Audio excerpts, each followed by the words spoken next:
ಶಿರಾ ತಾಲೂಕು ಹುಲಿಕುಂಟೆ ಹೋಬಳಿಯ ಯರಪೇನಹಳ್ಳಿಯ ಕೃಷ್ಣೇಗೌಡರ ತೋಟದಲ್ಲಿ ತೋಟಗಾರಿಕೆ ಇಲಾಖೆ ಶಿರಾ ಹಾಗೂ ಕೃಷಿ ವಿಜ್ಞಾನ ಕೇಂದ್ರ ಹಿರೇಹಳ್ಳಿ ತುಮಕೂರು ಇವರುಗಳ ಸಹಯೋಗದೊಂದಿಗೆ ದಾಳಿಂಬೆ ಬೆಳೆಯ ನಿರ್ವಹಣೆ ಹಾಗೂ ಸಂರಕ್ಷಣೆ ಬಗ್ಗೆ ರೈತರಿಗೆ ಒಂದು ದಿನದ ತರಬೇತಿ ಕಾರ್ಯಕ್ರಮ ಹಮ್ಮಿಕೊಳ್ಳಲಾಗಿತ್ತು.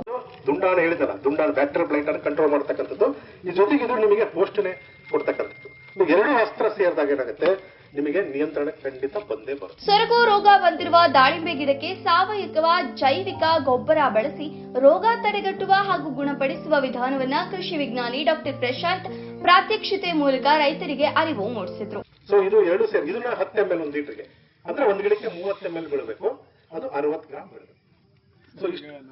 ಅಟಾರಿ ನಿರ್ದೇಶಕ ಪ್ರಭಾಕರ್ ಮಾತನಾಡಿ, ಹೊಲದಲ್ಲಿರುವ ಮಣ್ಣಿನ ಆರೋಗ್ಯವನ್ನ ಕಾಪಾಡುವುದು ನಮ್ಮೆಲ್ಲರ ಆದ್ಯ ಕರ್ತವ್ಯವಾಗಿದೆ. ನಾವು ಬಳಸುವ ರಾಸಾಯನಿಕ ಗೊಬ್ಬರಗಳ ಪ್ರಕೃತಿ ಹಾಗೂ ನಮ್ಮ ಆರೋಗ್ಯದ ಮೇಲೆ ಬಹಳಷ್ಟು ದುಷ್ಪರಿಣಾಮ ಬೀರಿದೆ. 30 ದಿನಗಳ ಕೃಷಿ ಭೂಮಿ ರಕ್ಷಣೆಯ ಅಭಿಯಾನದಲ್ಲಿ ಸಾವಯವ ಗೊಬ್ಬರ ಬಳಕೆ ಬಗ್ಗೆ ತರಬೇತಿ ನೀಡಲಾಗುತ್ತದೆ. ನಮ್ಮ ತೋಟದಲ್ಲಿ ತಕ್ಷಣವೇ ಸಾವಯವ ಗೊಬ್ಬರ ಬಳಕೆಯ ಫಲಿತಾಂಶ ದೊರಕದಿದ್ದರೂ ಕಾಲಕ್ರಮೇಣ ಖಂಡಿತ ದೊರಕಲಿದೆ ಎಂದರು. రోగాలు ఎక్కువ వస్తున్నాయి. అదే కాకుండా వాతావరణం కూడా మారిపోయింది. వాతావరణం ఎందుకు మారింది? ఎరువులు కూడా ఒక కారణం. ఎరువులు ఎక్కువ వేయడం వల్ల అందులో వచ్చిన గ్యాసెస్ వాతావరణానికి వేడి చేయడం వల్ల ఈ పురుగులు కానీ ఇవన్నీ కూడా ఎక్కువ సమస్య. ಇತ್ತೀಚೆಗೆ ನಾವು ಬದಲಾವಣೆ ಮೂಲಕ ಹೊಸ ತಳಿಗಳು, ಹೊಸ ಬೆಳೆ ಪದ್ಧತಿಗಳು ಮತ್ತೆ ಯಥೇಚ್ಛವಾಗಿ ನಾವು ಬಳಸ್ತಿರೋಂಥ ಕೆಮಿಕಲ್ ಗೊಬ್ಬರಗಳು, ಔಷಧಿಗಳಿಂದ ನಮ್ಮ ಮಣ್ಣಿನ ಮತ್ತೆ ನಮ್ಮ ಇದರಲ್ಲಿ ಇಳುವರಿಗಳು ಕಮ್ಮಿ ಆಗ್ತಾ ಇದೆ. ಒಂದು ಮತ್ತೆ ವಾತಾವರಣದಲ್ಲೂ ಸಹ ತುಂಬಾ ಏರ್ಪೇರಾಗಿದೆ. ಅದಕ್ಕೆ ಕಾರಣ ನಾವು ಬಳಸ್ತಿರೋಂಥ ಕೆಮಿಕಲ್ಗಳಿಂದ. ಈ ಸಂದರ್ಭದಲ್ಲಿ ಅಟಾರಿ ನಿರ್ದೇಶಕರಾದ ಡಾಕ್ಟರ್ ಪ್ರಭಾಕರ್, ತೋಟಗಾರಿಕೆ ಜಂಟಿ ನಿರ್ದೇಶಕರಾದ ಶಾರದಮ್ಮ, ಕೃಷಿ ವಿಜ್ಞಾನ ಕೇಂದ್ರ ತುಮಕೂರಿನ ಮುಖ್ಯಸ್ಥರಾದ ಲೋಗಾನಂದನ್, ಹಿರಿಯ ಕೃಷಿ ವಿಜ್ಞಾನಿ doctor Prashanth, doctor Jagadish, doctor Ramesh, doctor Gangadhar, ತಾಲೂಕಿನ ಹಿರಿಯ ಸಹಾಯಕ ತೋಟಗಾರಿಕೆ ನಿರ್ದೇಶಕರಾದ ಸುಧಾಕರ್ ಹಾಗೂ ಮಧುಗಿರಿ ತಾಲೂಕಿನ ಹಿರಿಯ ಸಹಾಯಕ ತೋಟಗಾರಿಕೆ ನಿರ್ದೇಶಕ ಶಶಿಧರ್, ರೈತ ಮುಖಂಡ ನಾದೂರ್ ಕೆಂಚಪ್ಪ ಸೇರಿದಂತೆ ಶಿರಾ ತಾಲೂಕಿನ ರೈತರು ತರಬೇತಿ ಕಾರ್ಯಕ್ರಮದಲ್ಲಿ ಭಾಗವಹಿಸಿದ್ರು. ನಮ್ಮ ಡಿಸ್ಟ್ರಿಕ್ಟ್ ಅಲ್ಲಿ 2800 ಎಕರೆ ಬಂದ್ರೆ ಮೇಜರ್ 2000 ಎಕರೆ ಈ ಭಾಗದಲ್ಲೇ ಬರುತ್ತೆ. ದಾಳಿಂಬೆ ಪ್ರಮುಖವಾಗಿ ಈ ಭಾಗದಲ್ಲಿ ದಾಳಿಂಬೆ ಬೆಳೀತಾ ಇರೋದು. ಹಾಗಾಗಿ ಪ್ರತಿ ಸಲ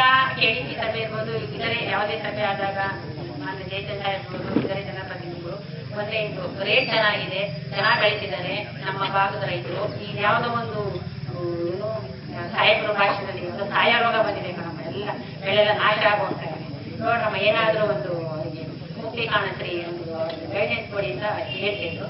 ಆ ಒಂದು ನಿಟ್ಟಿನಲ್ಲಿ ನಾವು ಈಗ ಎಲ್ಲೆಲ್ಲೋ ಒಂದು ಗೋಡೆ ಮಧ್ಯದಲ್ಲಿ ನಾವು ತರಬೇತಿ ಹಮ್ಮಿಕೊಳ್ಳೋದ್ರಿಂದ ಇಲ್ಲೇ ಅದೇ ಜಾಗದಲ್ಲಿ ಹೋಗಿ ಯಾವ್ದಾದ್ರು ಒಂದು ರೈತರ ಜಮೀನಲ್ಲಿ ಆಟಂಕ ರೈತರನ್ನ ಮುಗಿಸಿ ಅವ್ರ ತೋಟದಲ್ಲೇ ಪ್ರಾತ್ಯಕ್ಷಿಕವಾಗಿ ಯಾಕೆ ಎಲ್ಲಿ 14 ತಾರೀಕಿನಿಂದ 34 ಪ್ರತಿ ದಿವಸ ಒಂದೊಂದು ಅಲ್ಲಿ ಶೆಡ್ಯೂಲ್ ಮಾಡಿಕೊಂಡು ನಾವು ಹೋಗ್ಬಿಟ್ಟು ಈ ಮಣ್ಣು ಪರೀಕ್ಷೆ ಮಾಡೋದ್ರಿಂದ ಮತ್ತೆ ಮಣ್ಣಲ್ಲಿ ಸಮತೋಲನ ರೀತಿಯಲ್ಲಿ ನಾವು ಗೊಬ್ಬರಗಳನ್ನ ಹೆಂಗ್ ಕಲಿಸಬೇಕಂತ ಬಗ್ಗೆ ನಮ್ಮ ವಿಶೇಷಜ್ಞರು ಸಬ್ಜೆಕ್ಟ್ ಮ್ಯಾಟರ್ ಸ್ಪೆಷಲಿಸ್ಟ್ ಹೋಗಾಕಿದ್ದಾರೆ. ನಾಳೆ ಮಧುಗಿರಿಯಲ್ಲಿ ಮೀಟಿಂಗ್ ಇದೆ, ನಾಳಿಂದ ನಮ್ಮ ತುಮಕೂರು ತಾಲೂಕು ಆಗಿದೆ.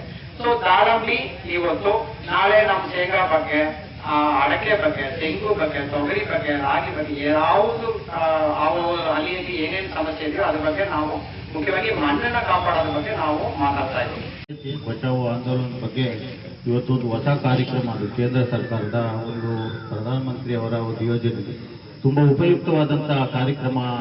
ನಮ್ಮ ತಾಲೂಕಿನ ಹುಲಿಕುಂಟೆ ಹೋಬಳಿಯ ಇವತ್ತು ಕೃಷ್ಣೇಗೌಡರ ತೋಟದಲ್ಲಿ ಒಂದು ಲೈವ್ ಪ್ರೋಗ್ರಾಮ್ ತರ ಹೊಲದಲ್ಲೇ ಹೋಗಿ ಬೆಳೆಯ ಮುಖಾಂತರನೇ ಎಲ್ಲರಿಗೂ ಪರಿಚಯ ಮಾಡಿ ಯಾವ ರೀತಿ ಮಾಡಬೇಕು ಅನ್ನೋದ್ರ ಬಗ್ಗೆ ಮಾಡಿರೋದು ತುಂಬಾ ಒಳ್ಳೆ ಕಾರ್ಯಕ್ರಮ. ಈ ಕಾರ್ಯಕ್ರಮದ ಸದುಪಯೋಗವನ್ನ ನೀವು ಎಲ್ಲರೂ ಇವತ್ತು ಅದನ್ನು ತಗೊಳ್ಳೋಕೆ ಬಂದಿದ್ದೀವಿ. ಇವತ್ತು ಅದಕ್ಕೆ ಸಾಕಷ್ಟು ಇಲಾಖಾ ಅಧಿಕಾರಿಗಳು ಶ್ರಮ ವಹಿಸಿ ಈ ಕಾರ್ಯಕ್ರಮವನ್ನು ಮಾಡಿದ್ದಾರೆ. ನಮಗೂ ಕೂಡ ತುಂಬಾ ಸಂತೋಷವಾಗ್ತದೆ. ಈ ಕಾರ್ಯಕ್ರಮ ರೈತರಿಗೆ ತಲುಪಬೇಕು, ಅದರ ಲಾಭವನ್ನ ರೈತರು ಪಡಿಬೇಕು ಅನ್ನೋದೇ ನಮ್ಮೆಲ್ಲರ ಆಶಯ. ಅನೇಕ ರೈತರು ಯೋಚನೆ ಮಾಡಿ ದಾಳಿಂಬೆ ಇತ್ತೀಚೆಗೆ ಮಹಾರಾಷ್ಟ್ರದಲ್ಲಿ ಬೆಳೀತಾ ಇದ್ರು ದಾಳಿಂಬೆ, ಇತ್ತೀಚೆಗೆ ನಮ್ಮ ಕರ್ನಾಟಕಕ್ಕೆ ಬಂತು. ಅದರಲ್ಲೂ ಪರ್ಟಿಕ್ಯುಲರ್ ಬಿಜಾಪುರ ಮತ್ತು ಹಿರಿಯೂರಿನಲ್ಲಿ ಮೊದಲು ಪ್ರಾರಂಭ ಆಯಿತು. ಹಿರಿಯೂರಿನಿಂದ ನಮ್ಮ ಶಿರಾಕ್ಕೆ ನಮ್ಮ ಕರಿಯಣ್ಣ ಇಲ್ಲೇ ಇದ್ದಾರೆ. ಮೊದಲನೇ ಬ್ಯಾಚ್ ನಲ್ಲಿ ಬೆಳೆದವರು ಬಹಳ 2002ನೇ ಇಸ್ವಿಗೆ ಬೆಳೆದವರು. ನಂತರ ಅನೇಕರು ದಾಳಿಂಬೆ ಬೆಳೆದು ದಾಳಿಂಬೆ ಬೆಳೆಯಲ್ಲಿ ಅನೇಕರು ಶ್ರೀಮಂತರು ಆಗಿದ್ದಾರೆ, ಅನೇಕರು ನಷ್ಟನೂ ಅನುಭವಿಸಿದ್ದಾರೆ.